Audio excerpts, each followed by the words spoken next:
What's going on, guys? Before we get into this episode, we got to talk to you a little bit about our sponsor, DraftKings. The tournament is finally here. The brackets have been set and the teams are ready to hit the floor. And DraftKings, the leader in one-day fantasy, is celebrating with their largest free college basketball survivor pool ever. How large? $1 million in total prizes is up for grabs. And if that's not enough, check this out. When you enter the free DraftKings $1 million survivor pool, you could get a shot at winning $10,000 for every upset through the first two rounds of the tournament. It's easy to play. Just pick one team per day. If they win, you survive and advance to the next round. Last person standing is the winner. Remember, you can only pick a team once for the entire tournament, so choose wisely. DraftKings is a safe and secure app. You can deposit and withdraw your funds at your convenience. Get in on this week's action. Download the DraftKings app now. Enter code THPN during signup and enter the free $1 million survivor pool. Again, that code is THPN to enter into DraftKings free $1 million survivor pool. Eligibility restrictions and terms and conditions apply. See DraftKings.com for details.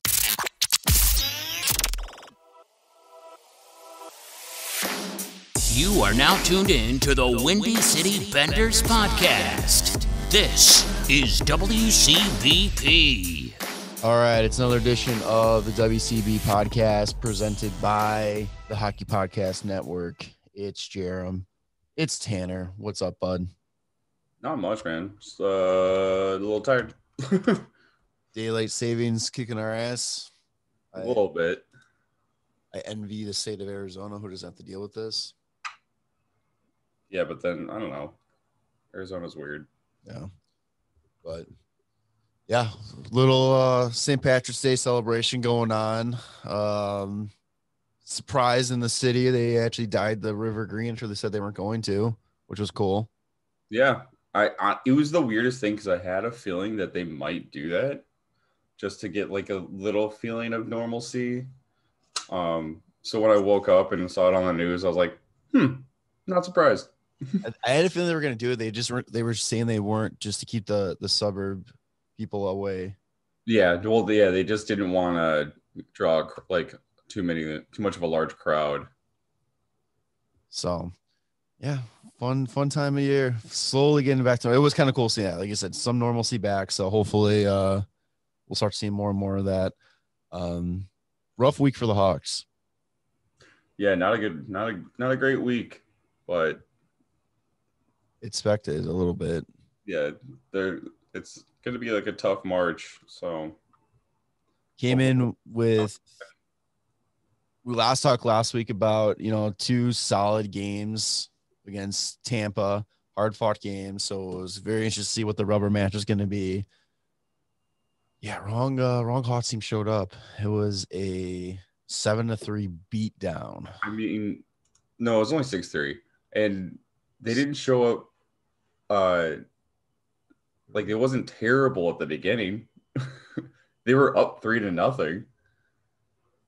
Yeah, that's what it was. Looked really good, and it was like kind of getting cocky, and then they were just like, nope. Yeah, I was able to get my manager to turn it on at work, and so I was watching it while I was like really bored, and I was like vibing, just like, hell yeah, Hawks are fucking kicking ass against the Lightning. And then the Lightning get one, and I was like, oh shit, okay, all right, they just gotta stop them. Yeah, keep them from getting another one. And then they got another one, and I was like, fuck. The second one on that Connor Murphy 5-minute. I don't think so. I thought they were before that. All right, yeah, because the Connor Murphy took like I thought it was questionable. I don't know what you thought of it.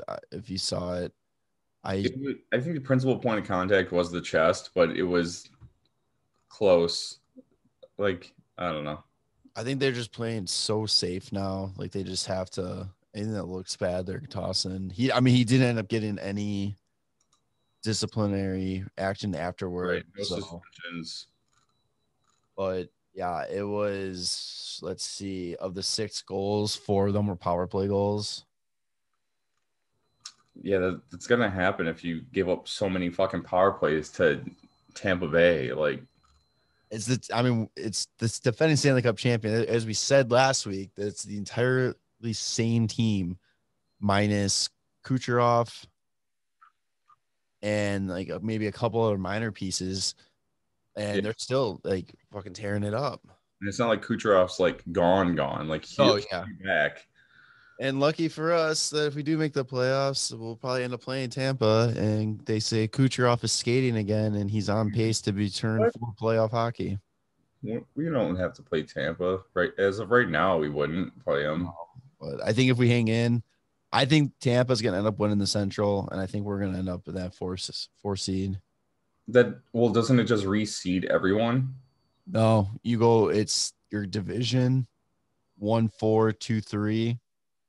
Oh, that's right. Yeah, it reseeds when you get to the final four. Okay. I forgot about how it was going to work. Yeah. That's fine. Fuck that. Tampa, you never know what Tampa team you're going to get. You might get the Tampa team from the bubble. You might get the Tampa team from the year before. Might get the Tampa team from last Friday, Saturday. Tampa team. But yeah, there wasn't really any bright spots in that game. I mean, it was really exciting, the 3-0 start, but you could kind of tell the guys kind of got relaxed a little bit and sat back. Yeah. But it was good seeing, Kurashev with another goal, Janmark with another goal on the power play, and Suter, his Sunday special. Yeah. He loves Sundays. Yeah. So that was one to forget. Yeah. There wasn't much that Lincoln could do on a lot of those goals too. Yeah. Like he didn't play bad, like either tips and all sorts of other shit. He faced 39 shots, 33 went in. But yeah, you go 4 for 5 on the power play. Like you let a team go 4 for 5 on you, you're not going to win many hockey games. Yeah. Very true. So usually, the Hawks lose a game and they bounce back the next one, and there's going to be a little bit motivation going into the game against Dallas because it was also Keener 1K. And a lot of, I don't know, it felt normal because there was a lot of buzz in the air. They were making a big deal about it and all that kind of stuff. And it kind of felt like nothing was going on in the world besides hockey. Yeah. It's a bummer for him that it had to be one, that the rescheduled game against Carolina pushed it to the game in Dallas, and it should have been the game on Sunday. I didn't even realize that. That's a bummer there. And it's also a bummer that there was no fans in there for him, like Chicago fans at least. Yeah. But it was the game was lackluster. It was the one dick kicking. I think the one. Yeah, I don't think I'm like mixing up the game. Subban played this game, right? Yes. Yeah, there's another just an example of like he doesn't know, like his puck management or containment and awareness is just so bad. At one point, Pat Foley goes like, Subban didn't know where that one was. And I was like, yeah, you could clip that audio and pretty much put that after like every save. Like, it's just, I don't know. It's just frustrating. And it starts getting to the point of the season too, where it's like when you go with your backup goalie, he's got to steal you at least a point, he's got to, if he's not going to win the game, he's at least got to get you to overtime. Well, at least just keep the game close. Yeah. Give your team a chance. But I mean, it's hard to like really be harsh right now for me, just because like the Hawks, they play well in a bunch of games and then they have like a few shitters. Yeah. Like they're still a young team, and it's like I wish the consistency was those games where they're like keeping them tight and getting some dubs, but then it's like you get these two games and it's kind of reminiscent of like the beginning of the season. And it's like, okay, I know that's not what to expect anymore, it's to the point though too. It's like you don't know what to expect anymore because it's like That's you that's said, why you keep expectations low. I Let's have know fun. it's just it gets so even with low expectations, it gets frustrating when you see them play such good hockey, and then it's like if they're I don't expect them to win every game. I don't expect them to destroy every game. But I do expect them to. They've proven they can be in every game and keep Yeah. it close. Yeah. But So it's if down that's close. too high of expectations, this team's fucked. like, Mm. but yeah, Subban was where was it? 838 save percentage, 31 saves on 37 shots. It's goals against.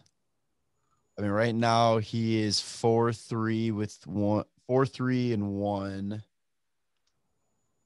with a 3.04 goals against average and a 907 save percentage with 1 shutout. Yeah. So it's pretty league average right now. Yeah. But yeah, like we were saying that, I mean, the game was crap, but I think the highlight really was the Canner 1K.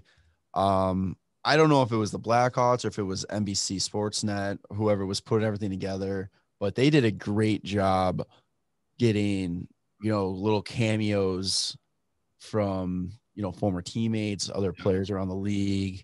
And one of the biggest one that was actually really cool to see, a little sad to see too, because he should have been there, was Taser. I believe that's the first time he's made any sort of like public appearance since all this happened. Yeah. With him being ill and all that kind of stuff. And quite frankly, I mean, I know I've heard a lot of people say that he looked bad. A lot of people say he looked good. I thought he looked good. He looked thin, but it wasn't like a sickly thin. Right. He just looks like a guy that is normally training 24/7 and he's taking it easy right now. Yeah. I mean, it was weird to see him because like they're like, oh shit, yeah, it's Jonathan. And then you're like, he looks a little different. Yeah. I'm hoping he comes back pretty soon or like hear anything about it. I think that gave me a little confidence that he will be coming back though. Like, I think if it was a really bad situation and like there's something really wrong, I don't know if they would do that. Yeah, but here's the thing. Like, I feel like if it wasn't a really bad situation, they probably would have said something.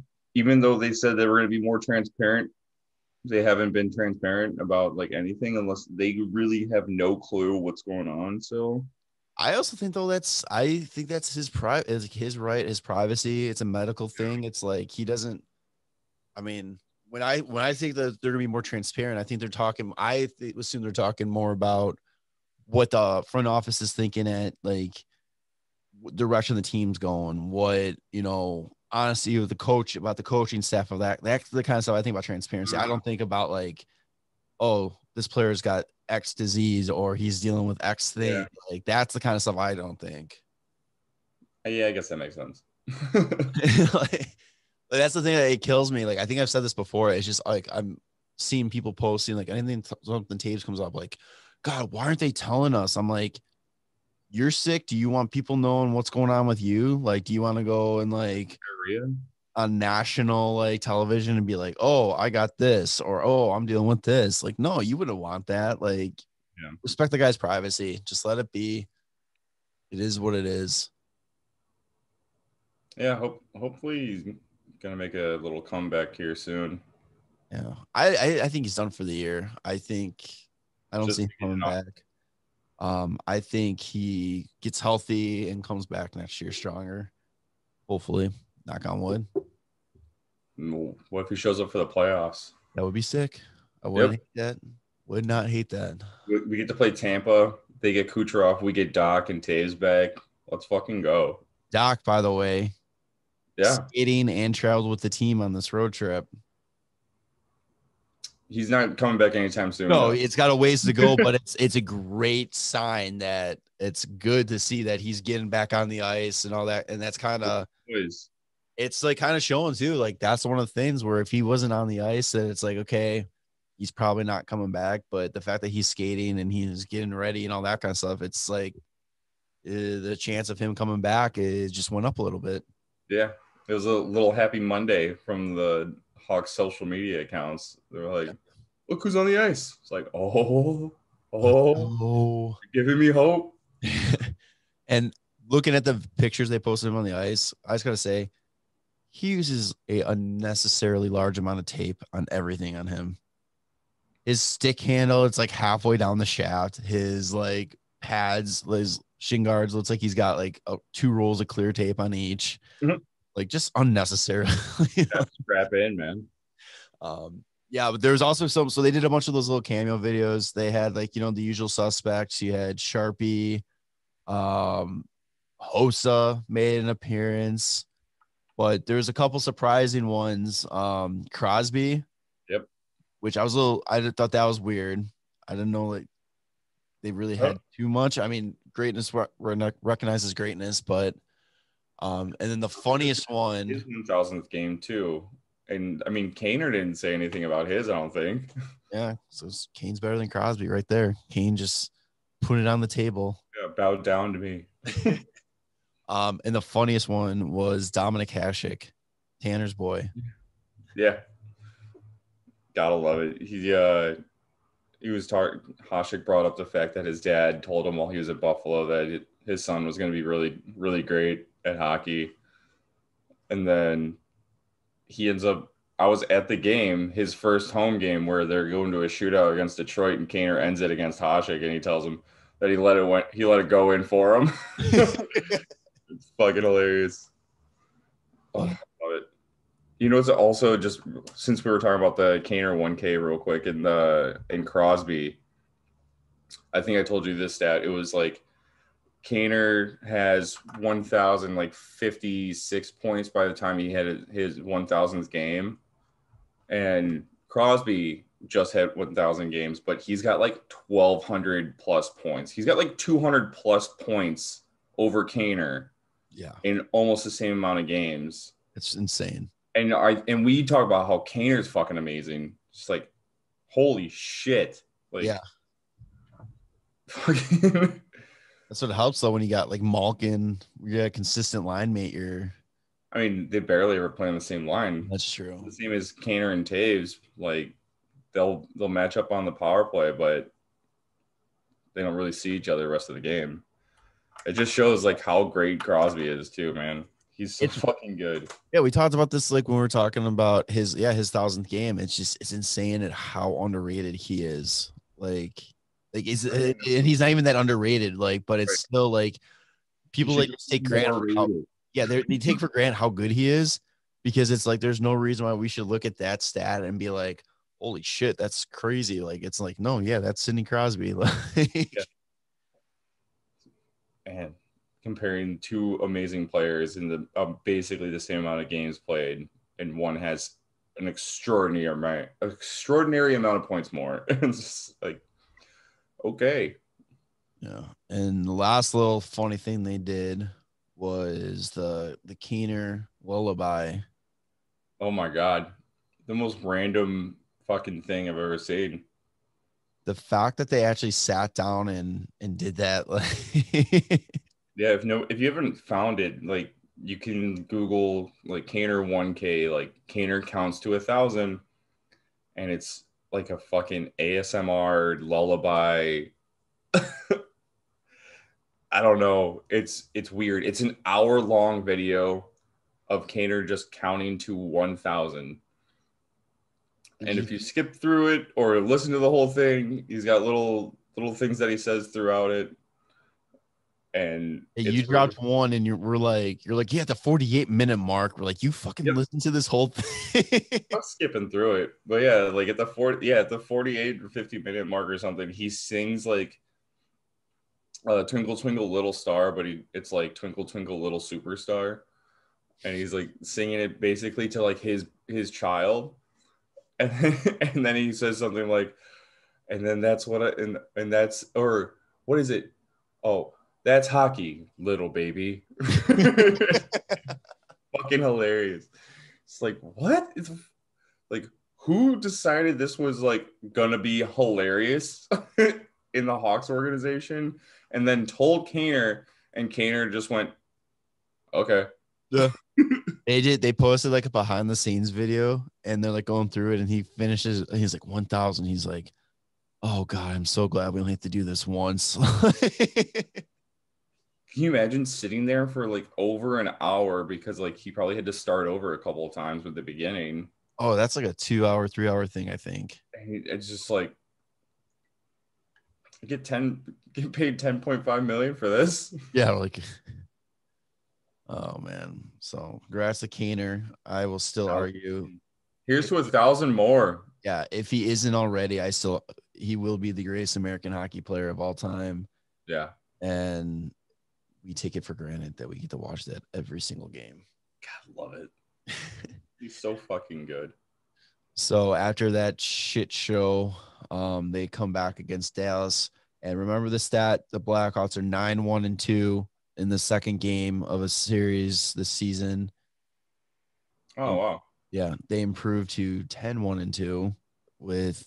It's a pretty good stat. Yeah, they I wouldn't say they shit kicked Dallas this game, but it was just such a dominated game from them. Even though the stat sheet you wouldn't know it from looking at the stat sheet. At one point they had a 50% shooting percentage. Yeah, it was 4 goals on 8 shots. Yeah. Also, I forgot to mention that first Dallas game. Didn't Janmark score? Yep. Again, he loves scoring against Dallas. You don't want to pay me? Fuck you guys. What a great pickup for the Hawks that guy's been. He's great, and I hope if they flip him at the deadline because he's like on that 1-year deal. I hope he considers coming back in the offseason because he's been a great pickup and really enjoy watching his hustle, representing the 13 well. I will say. Yeah, there you go. 4-2 baby. 4-2 Kubelik with his 10th of the year. Soderberg with his 5th. Who he has been secretly becoming a key player too, like a key nice little cheap signing. The signings that they've made during this past offseason have all kind of been working out. Like Walmart hasn't really been like one that they really hit on, but like Suter, Soderberg, Janmark, like, am I going crazy? I don't know. Like those ones are like the big ones that are making a big impact. Those are the signings. Everybody else was, I think, like Soderberg was kind of like a last minute one because Toews and Doc went down, and it was just like, well, hey, Carl, you want a contract? And then he's like, yeah, I'll come hang out. He kind of had a slow start just because of the whole visa issue thing. But now that he's kind of found a groove, he's found a nice little spot on the power play. Just kind of parking in front of the net. 24 games. What's that? 12 points in 24 games. Yeah, I mean, for a guy that's like a third line, role player, I mean, you take it. He gets a power play goal with the assist from Boquist and Kaner. Keith, Mr. Once a Year, gets a goal. Wasn't it like a year to the date from his last goal too? Because then he scored the day. Oh, it was against San Jose, right? I don't even, yeah, I guess so. Yeah, so it was like a year to the date between goals. It's the once a year mid-March goal. It's usually mid to late season. That's fucking hilarious. I don't know. Keith, get that puck on that, baby. Just don't hit shin pads. That's all that matters. DeBrincat with his 15th of the year, another power play goal from Kane and Boquist again. Like, dude, DeBrincat, oh God, I can't get over how good he is when he's feeling it. Holy shit. He's very noticeable out there this year. Very noticeable. And after you said it too last week about, him becoming like one of the best defensive sticks on the team, I've been noticing that a lot more. And he's just all around. If it wasn't for Kaner, man, he would easily be the heart of this, like the heart consideration from this team, I think. Yeah. Like every player that's kind of like up there in points has like their second guy, like, or there's always there's kind of like a 1-2 punch for the top three guys in the NHL right now with like Draisaitl and McDavid, and then you got Marner and Matthews, and then you got Kane and DeBrincat. They're all kind of all in the top 10 points. Yeah, I'm pulling up stats right now. So it's neat to have that line clicking, like those two guys clicking. It's good shit. He's got 52 points already. Jesus. Who, McDavid? Yeah. Yeah, there's no goaltending in Canada. Yeah. And kind of noticing it too. We could talk about it a little bit last night's game though, but Boquist has really been playing well defensively. I think he's really starting to like find his game and what he needs to be doing out there. I think before it was kind of like he didn't know what type of player he was going to be, if he was going to be that offensive defenseman, or, and now he's kind of like selling into that. Like, he's really kind of selling into that Keith role a little bit. He's been definitely more confident with the puck, which is nice to see. Like when you can tell, like in the offensive zone a lot lately too, he'll hold the puck a little bit longer on the blue line, or even try to make a little bit of a move and bring it towards the slot. And I mean, he's pulling things off, and he's getting back. He's playing decently well defensively. It's just like COVID protocol bump. Yeah, seriously.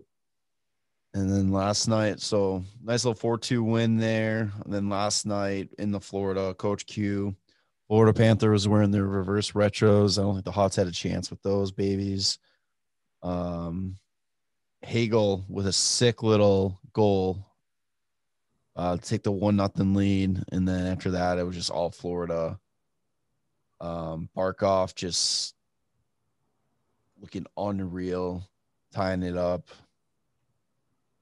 I didn't get a chance to watch the game. I kind of watched it up until the point where it was, because I had money on the game, so I kind of, once they started losing, I was like, I'm fucking turning this off. The mojo. But yeah, so 1-3 last week. I mean, we said this month is going to be a good test to see what team we really have in front of us. And right now we're pretty much 2 wins in 6 games. I think so. Shootout win, and win versus Dallas on Thursday. So, yeah. Well, 2-3-1. 2-3-1, yeah. And then we got Florida Monday, Tampa the end of the week. Then Florida next week. If we can just make it through the next 2 weeks,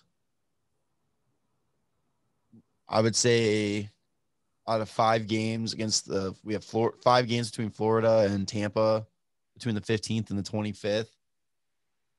I think if we can get 2 wins and maybe an overtime game in there, I'd be happy with that. We can get like 6 points. Yeah, I'd be happy with that. Possible 10. That'd be great, but we'll see. Hawks are pretty good at pushing into OT this year, so we'll see what happens. And we'll see if the stat. So if you go by the way the season's been going, Monday's going to be a win. Tuesday or Thursday will be a loss. Saturday will be a win. But right now, I mean, they're at 33 points right now. Columbus has got 28. We've both played 29 games between Columbus and Chicago. Carolina, Florida, and Tampa are kind of just, I think they're walking away with the top 3 spots.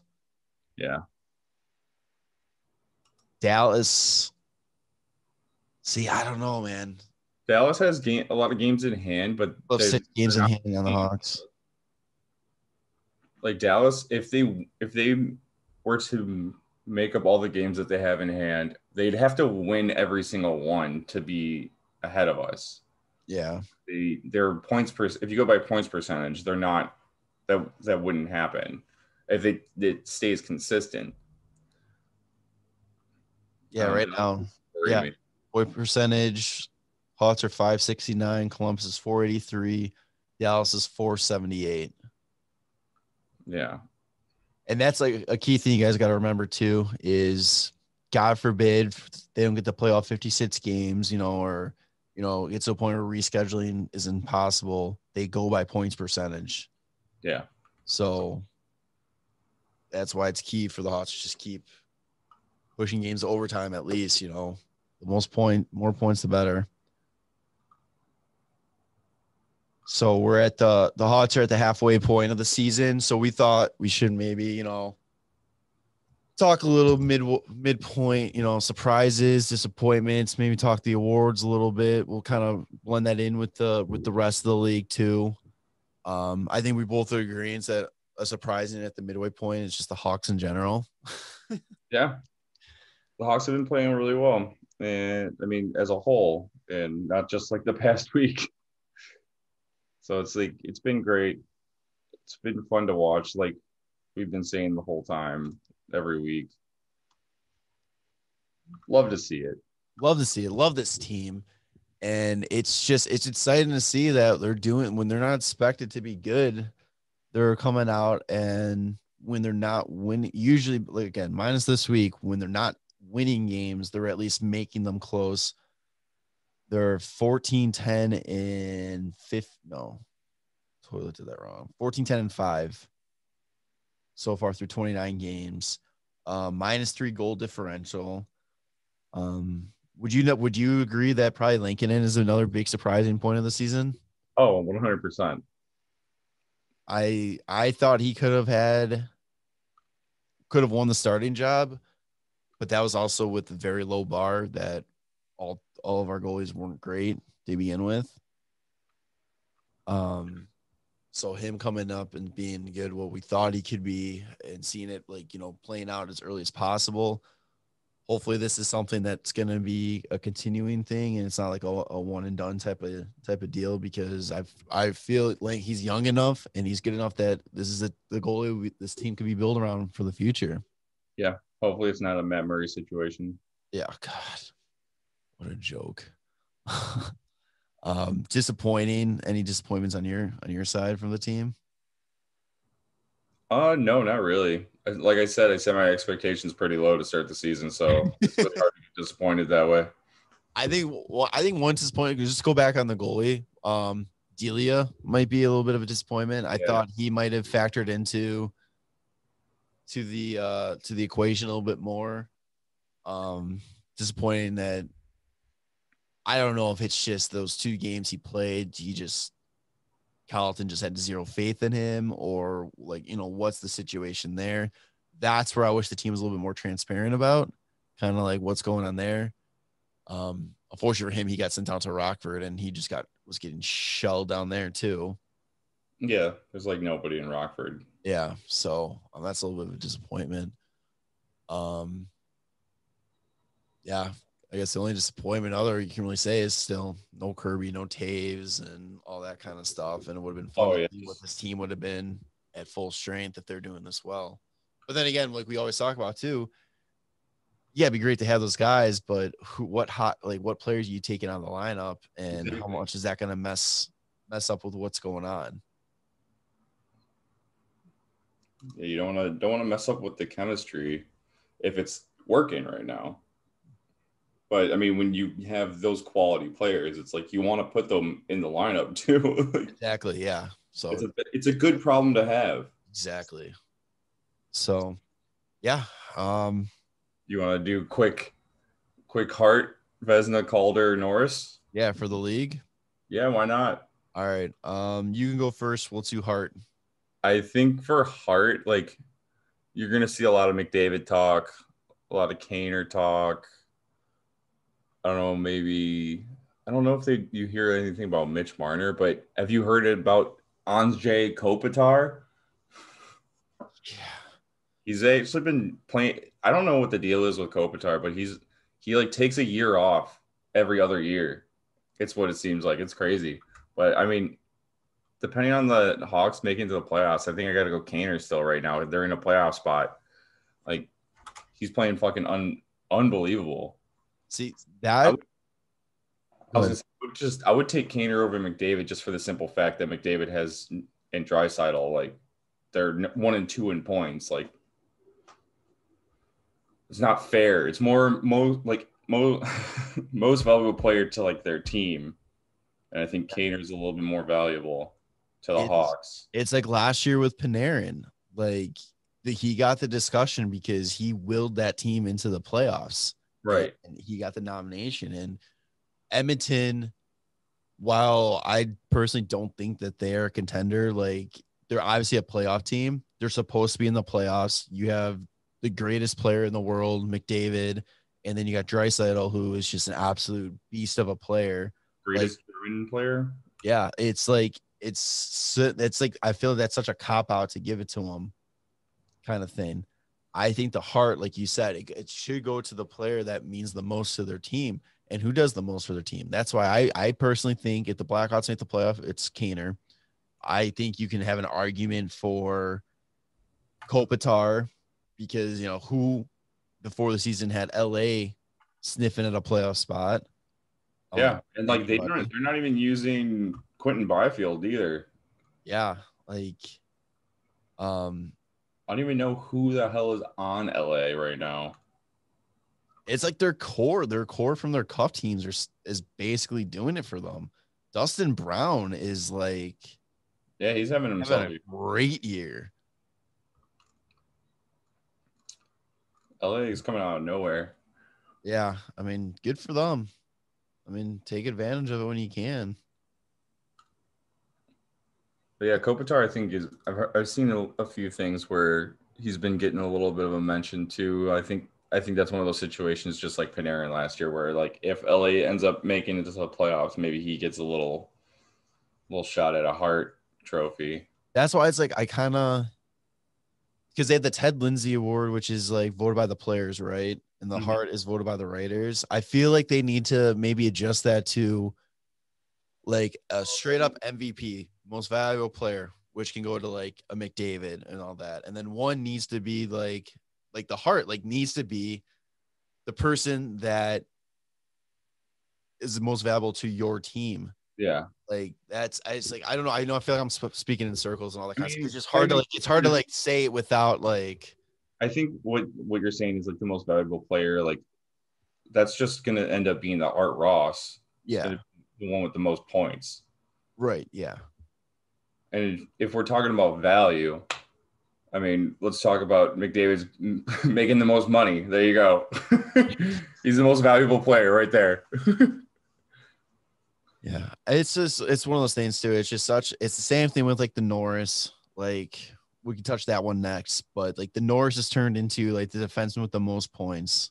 Yeah, that's all it is. And it's not. They should need to make it an award: defensive defenseman award and offensive defenseman award. They have the Selke for defensive off like forward. Like, just I don't know if it's literally the best defenseman, that shouldn't just be the one with the most points. Yeah, I don't like that, but all right. There's so all the advanced stats out there now that like you should really be going by like whoever like suppresses the most shots, like most blocks, most like tipped passes, or like any kind of shit like that, like actual defensive play statistics, rather than just being like that guy's got the most points as a defenseman. That's impressive. It's like it's still impressive, but that doesn't make them the best defenseman. And I'm gonna have to eat my words because I still think my pick for Norris is Victor Hedman, who happens to have the most points, but I think he's the best overall defenseman in the league. Yeah, which like he's a great example of like points and defensive play though. He's the total package. Yeah, because like back when you would get like Brent Burns as a fucking Norris Trophy like candidate, you're like he's a forward playing defense. Like he's a big guy. I don't think he's anything crazy. Because you're looking at the top point getters right now: Victor Hedman, Jeff Petrie. Don't think Jeff Petrie's a great defenseman, but he's going to get not like looked at because he's top defensive points right now. Yeah. John Carlson, who won last year for having 70 something points? No, 2 years ago. Last year he didn't win. It was Last year was Ellis yet. Yossi. Yeah. Tyson Berry, 24 points. Quinn Hughes, 24 points. But Quinn Hughes is a minus 16. I know plus minus is such a dumb stat, but it's when you're a defenseman and you're that big in the minus, yeah, you're out there a lot more, but still like something's going wrong. I mean, he's not playing like any more time than the rest of these guys. I think he's just capitalizing on the power play. He's got 13 power play points out of his 24 that he has. Yeah. Also, Hedman has fucking 16 power play points out of his 26 points. He's a beast, man. Mm-hmm. He's so good. So who would your Norris pick be? Probably Hedman right now. Yeah.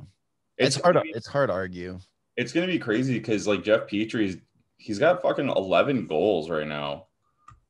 And if he keeps up like his point percentage, he might end up stealing it away, because then you kind of look at like the way the team played. And it's like, who does Jeff Petrie have back? Oh, I guess he's got Shea Weber, right? Shea Weber. Yeah, I don't know. I think it'll be whoever ends up with the most points at the end of the year between those two guys. And Petrie had like a down a few games or something like that. And so if he keeps going like how he was at the beginning of the year, he might surpass Hedman. Yeah, I've been feeling it on fantasy. He's shooting 15% from fucking the blue line. What? Yeah, it's basically him and Weber on the defense at the back end. They have Ben Sherratt, Joel Edmondson, Victor Meat, Xavier Ouellet, Alexander Romanov, who was a Blackhawk. Was he just a Blackhawk draft pick? Was it a draft pick or a prospect? Like the Hawks didn't pick him. They that pick they turned into him. Okay, yeah, he started off really hot this year. I think that was in the Shaw trade, maybe. So we got DeBrincat from them in the Shaw trade, and I think they got Romanoff from us in the Shaw trade. Cap friendly site real quick and see. Maybe loading. But yeah, so you'd say Hedman? It's got to be Hedman. I think, yeah, like I said, he's the best. He's the best defensive player, I think, in the NHL. He's the total package. He can do it all. Yeah. Hard to argue, and especially when he's putting up the points himself. I think it's hard to argue that he's not gonna win it, or he's at least gonna be nominated for it. Yeah, I mean, I agree. Oh, here it was the Philip Deneau trade. Yeah. Okay. For Thomas Fleischmann and Dale Weiss. Yeah. Yikes, that was a bad one. So, all right. So Hedman and Gaynor. What about you? What do you want to do? Vezina or Calder? Let's do Vezina. All right. This is, I think, a two-headed race right now. Okay. What, between Vasilevsky and Fleury? Yeah. Yeah, I can see that. I think Varlamov will get the third nomination as of right now. He's having a good season. The Islanders are technically first in the league now. Yeah. Islanders are good. They're really nowhere. Good. They were like, everybody was like, they're dead in the water. They're not going to be a playoff team. They lost like 5 in a row. They just lost Anders Lee, though. Yeah, definitely. Leading their team in goals. And I think I saw somewhere that they're looking to maybe snag up Kyle Palmieri from the Devils. Interesting. And it was like, that would probably be a really good fit. Yeah.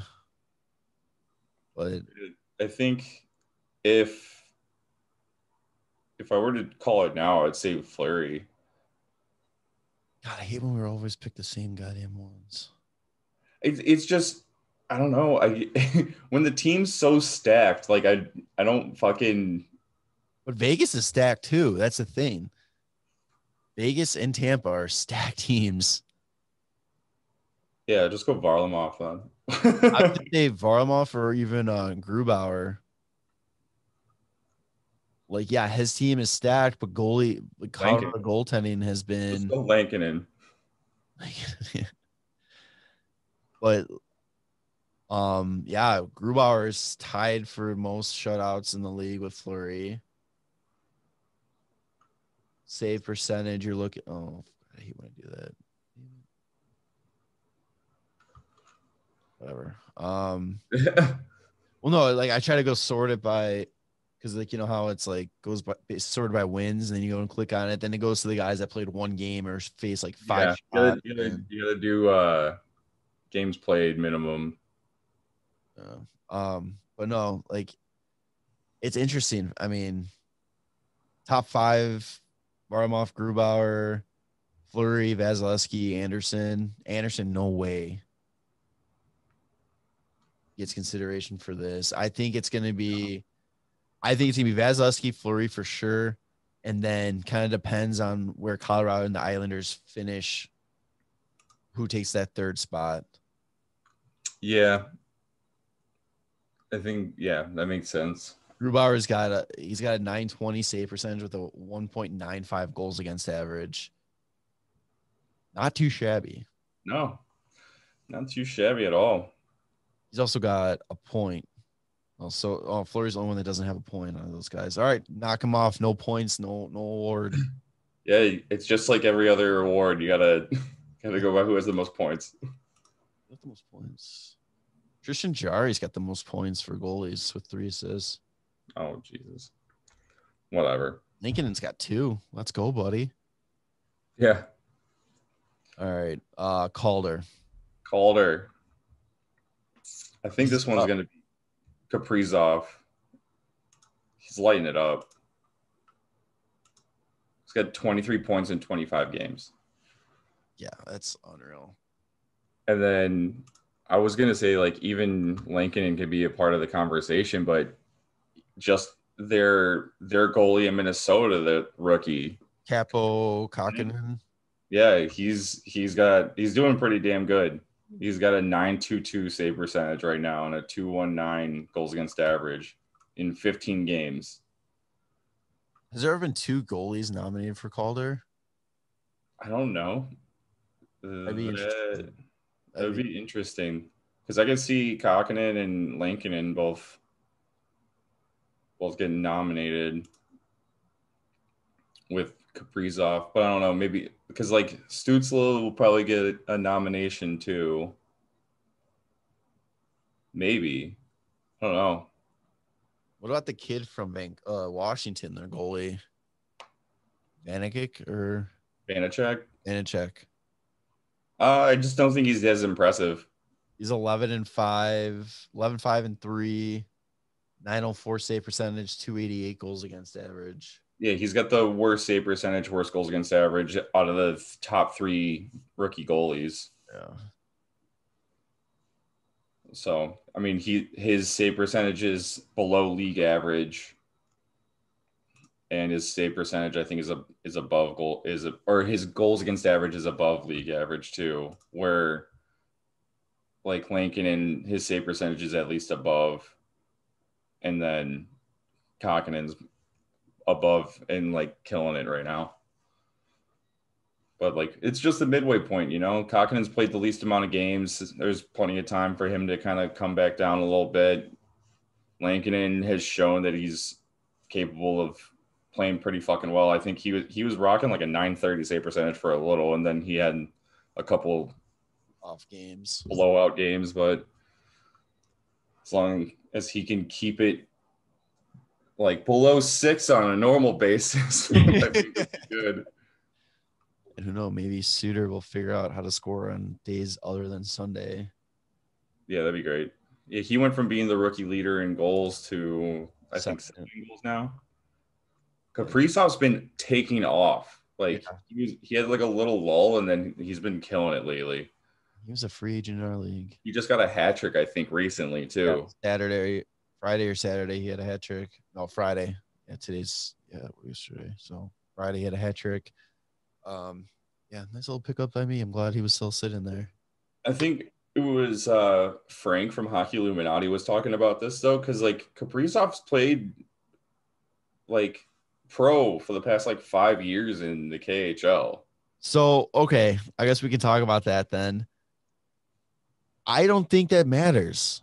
I don't either, because I think the NHL is a better league. A different thing completely. But it's easier for rookies to transition to the NHL from the KHL if they played well there than to have like these guys that have just played for like their U fucking 18 teams or like in the OHL and in like in the CHL in general or even just college and come in and try and win a fucking Calder. It's I don't know. It's less impressive, I think, but it's still fucking impressive like what he's been doing. Yeah, to come into the league with the greatest players in the world and still dominate and, you know, put up the numbers. Yeah, no, you definitely deserve it. I don't agree with that. People are like, oh, Panarin's not a real rookie. Well, bullshit. He's a first year in the NHL, the only league that matters. No one gives a shit about anything else. Nobody gives a shit about the K. Nobody gives a shit about the SHL or any of that kind of stuff. Like, Hawks give a shit about the SHL. That's where they get all their so we get all of our Rookie of the Year nominations. Right. And Kaprizov's leading his team in points right now too. Minnesota's been surprising too. They're playing good hockey. Yeah. I think they're taking advantage of the division that they're in. And they're doing well with that. But yeah, I mean, they've typically been a very defensive team. They've been always good defensively. It's just they've never had the scoring, and now they get this kid who's like, yeah, I can score, man. You guys need me? Sounds good. I'll put it in. You're puck put in net. It would have been fun to play them this year too. Yeah, I didn't think that they would be. I mean, I know it's close, but I didn't think that they would be sitting in the second place spot of that division. True. I thought they'd be like the 5-4. Colorado's having a rough year so far, even though Grubauer has been doing decent. Yeah. I know. So those are the four we're talking about. I got to ask this question though. Does Colleton get any Jack Adams recognition if the Hawks make the playoffs? Ooh, I kind of like that. I didn't even think about that. That would be pretty good. I'm trying to think of like what they've been doing recently with the Jack Adams. They kind of just the coach that's not Tampa Bay that does the best. Like pull the past winners really quick here. I can't remember. I think it would be great though. Like that would make sense. Last year was Bruce Cassidy. Year before that was Barry Trotz. That fucking team. Gerard Gallant, John Tortorella, Barry Trotz. I'd say he should get a nomination if the Hawks do make the playoffs because of all the rookies. They played like 9 fucking rookies this year, and they had unproven goaltending. It kind of goes back to like the Hart conversation. Like, yeah, you're expected to do good when you're supposed to look good when you have the best team in front of you. Like, you know, the best team and put on the ice for you. And like, yeah, anybody can be. I could coach the goddamn Tampa Bay Lightning with the guys on that team. Yeah. To do what Colleton's doing with the group that he's doing it with, I think that's impressive. And especially for all the hate that he got, you know, early on after replacing Q. Yeah. I think he definitely deserves some look into it. Yeah, to get it all together and meshing well and everybody buying in and just seeing the results this year. It's like, it's hard to argue. If he hits it with the Hawks, if he wins a Jack Adams with the Hawks, he's a better Chicago Blackhawk coach than Q was. Q never won it. It's the start of his dynasty. They're not going to win the cup. They're just going to win Jack Adams awards year after year. Individual awards. Let's go. All right. So let's do a quick couple NHL things. Jack Eichel out indefinitely with a neck injury. I heard he's actually flying to Colorado to see another doctor for a second opinion to kind of see what's going on. Does Colorado have the best neck doctors or something? I guess. I don't know. I mean, if I was Eichel, I would just be like, Oh yeah, no. I can't play the rest of the year. Yeah, I get this thing. It's the team. They're a pain in my neck. God, that team. I just oof. Every time we talk about Buffalo. Yeah, we gotta avoid it because it always turns into like a 10-minute rant. Yeah, So here we'll switch to this. I feel bad for Buffalo fans, man. I do too. Better. They deserve so much better. ESPN came out that ESPN is got 50% of the NHL national TV deal for the US starting next season. That guarantees them 3 cup finals between 2022 and 2028. They get to host one of the conference finals each year. They get 75 national TV games streamed on ESPN and Disney. I don't know, that Disney Plus, I'm assuming. I don't think Disney Plus does any streaming. So I don't know what because they keep saying Disney gets thrown in with it. So I don't know what they mean by Disney. Disney owns ESPN. Right. Yeah. But they keep saying though, like they don't say it like they were saying like, oh, ESPN gets this, but they're like, and Disney gets this. So that's why like, I don't understand what they were saying. Maybe they're gonna come out with like a cartoon on Disney of like it'll be like a backyard hockey style cartoon where it's like the players that are like the superstars in the league as like kids and they have to go around and solve crime and gonna do like the NFL Nickelodeon game. Yeah, that's what I'm thinking. It's like, oh yeah, you guys had the slime, now we have like the magic wand. The player scores a goal and it goes on the screen. They're doing they're trying to draw the Mickey head. Welcome to Disney Channel. Oh my god. But yeah, Gary Thorne. Kraken. Was that the Disney Channel, home of the Seattle Kraken? Oh my god, hilarious. The Mighty Ducks of Anaheim are back. Let's go. Oh my god, I didn't even think about that. Yeah. Ooh. Gary Thorne even said that he'd be interested in having a conversation about coming back and doing some broadcasting. Do we get the ESPN hockey game back? That would be cool. Make NBA set their shit up. There's that. Then they already confirmed that the intro music will be back. Yeah. Let's go. It'll be great. It's going to be great for hockey, like reaching a lot more people. It's going to be more prominent on ESPN now. Hopefully. I don't see how it wouldn't be. I know. I just always feel like they'll still bury it. Like, I like the idea of Barry Melrose getting some more. Probably he'll get more time to talk hockey. Him and Bucci.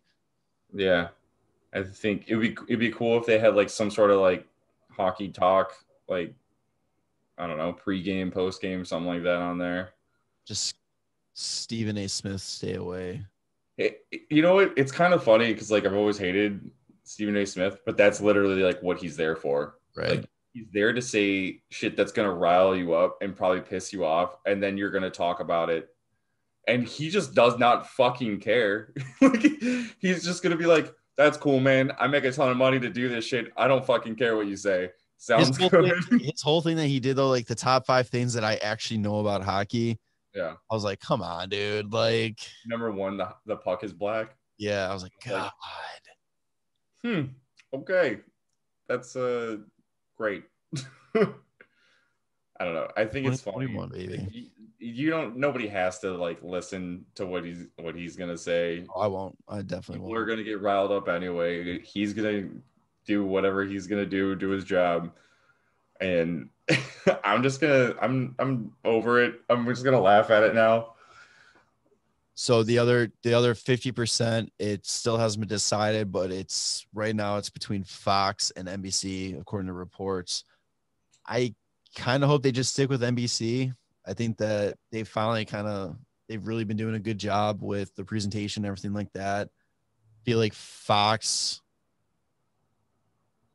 I don't know how I feel because Fox is so sports heavy now. Like they're really gearing towards sports that I don't know how that would work with like, placement of the show. or like the games and all that kind of stuff and what they would do. But maybe they buy up NBC Sportsnet and call it Fox Sportsnet. well, they already have one. yeah, they already have Fox Sports 1 and all that kind of stuff. Get Fox Sports 2. Yeah. So hopefully, I mean, I think it's like a $2.8 billion deal from ESPN, and that's only half of what they're getting. So hopefully the other half is something around the same ballpark that'll help hugely getting that cap up. Yeah. A lot quicker. And hopefully things will get back to normal and start growing the game more. Yeah, having the game on more like channels, that'd be great. More exposure. Everybody's talking about please like my game. Like please like hockey, and this is the opportunity for it to happen. So interesting things. Hopefully we'll hear more about the other part soon.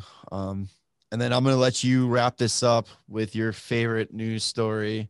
Yeah, we got, after shitting on Binnington last week, St. Louis went ahead and it was just like, you know what? I like what you said. We're gonna go ahead and offer him a 6x6 contract. And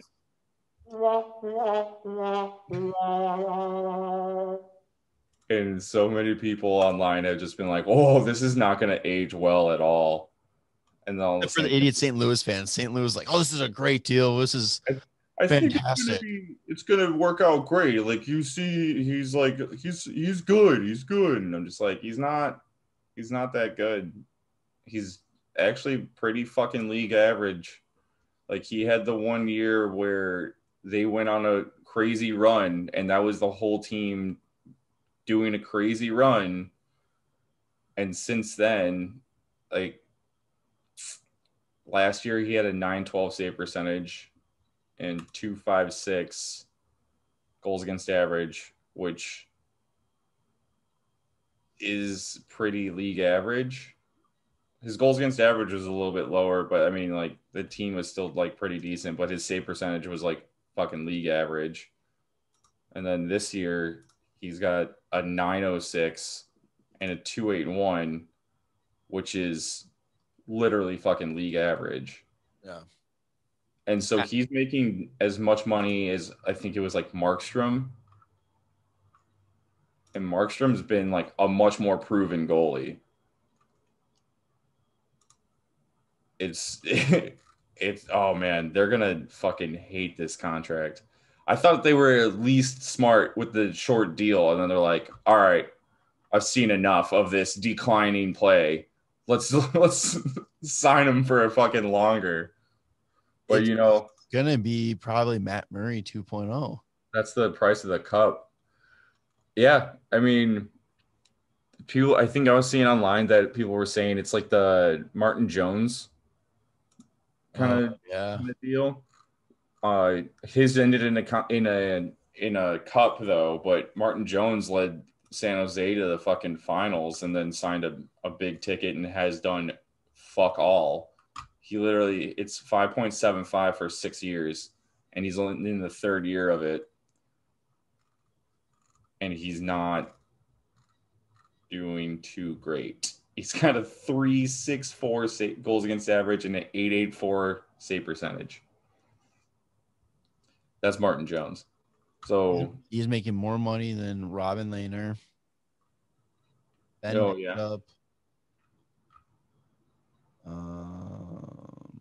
All these are also throughout history. They compared this contract on Cap Friendly to Corey Crawford, who had a 6x6. Yeah. Corey Schneider had a 6x7 or 7x6. I don't know how you ever do it. Mike Smith had a 6x6. Well, just 6x5.6666. Yeah, I don't know. I think I don't care. I love this deal just because I can't wait to watch it just blow up in St. Louis's face. Yeah. But if I was a St. Louis fan, I would not be happy with this. No. And like, if I was a Winnipeg fan, I would be ecstatic that Hellebuck is making only 6.1. Yeah. And Binnington's now making just as much. And we're like, man, Hellebuck's a much better goalie. So much better. And they're talking about, was it Noli was saying that he was listening to Steve Dangle and they had Chris Johnson on and they were talking about who should be goalie for Team Canada. And he said, oh, Binnington. Oh, no. What? So bad. Marc-Andre Fleury. There's so many, like, I wouldn't even say Binnington's top 3 for Canadian goalies.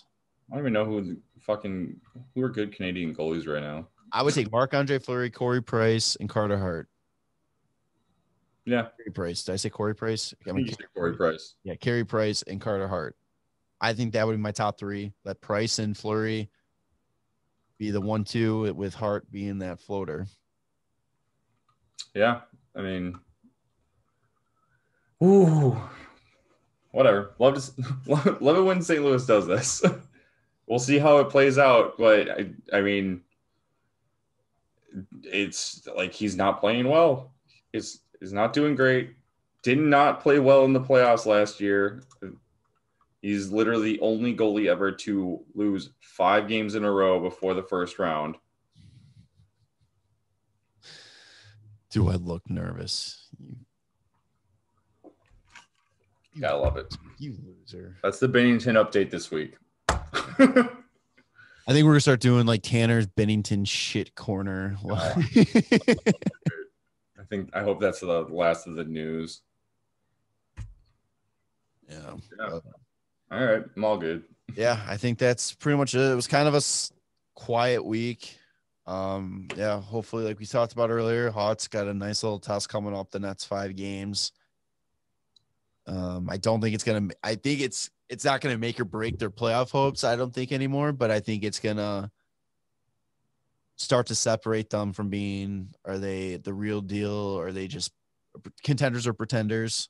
Yeah.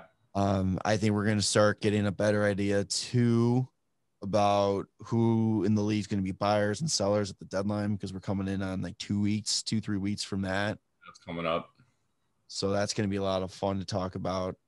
Yeah, other than that, I don't think I got anything else. Oh, wait. St. Patrick's Day is coming up Wednesday, which means it's the anniversary of the St. Patrick's Day Massacre. Okay. Blackhawks, Blues. It was an absolute. Was it Blues? Yeah. Slobber knocker. Oh my God. Greatest moment in old school hockey history, I think. Yeah. Ooh, what was it? Just speaking of fights, Barclay Goodrow and Adam Ernie. Just go check that fight out. That happened this week. Goodrow saved that guy too from hitting his head on the ice. Yeah. Good guy. Like, I feel like fights are like knock him out and hold him up. Good guy. Yeah, good guy. I'm gonna kill you, but I'm not gonna let you get seriously hurt on the way down. Yeah. But fighting's been up to a lot, I've noticed. I mean, how could it not be? You're playing the same fucking teams over and over again. Like, it's bound to happen. Do you see that guy from San Jose? I think it's like Curtis Gabriel. Yep. Just like he's on a mission. Yeah, just fighting everybody. He's fighting around the division. It's awesome. Old time hockey. Let's go. But yeah. All right, I think that's it.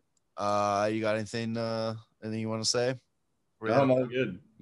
All right, what do you want to call this one? 126. Shit. Midseason March. Midseason March, okay. All right, so for Tanner and Jarom, this is another edition of WCB Podcast on the Hockey Podcast Network. We will we'll see you next week. All right. Love you, boys. Bye.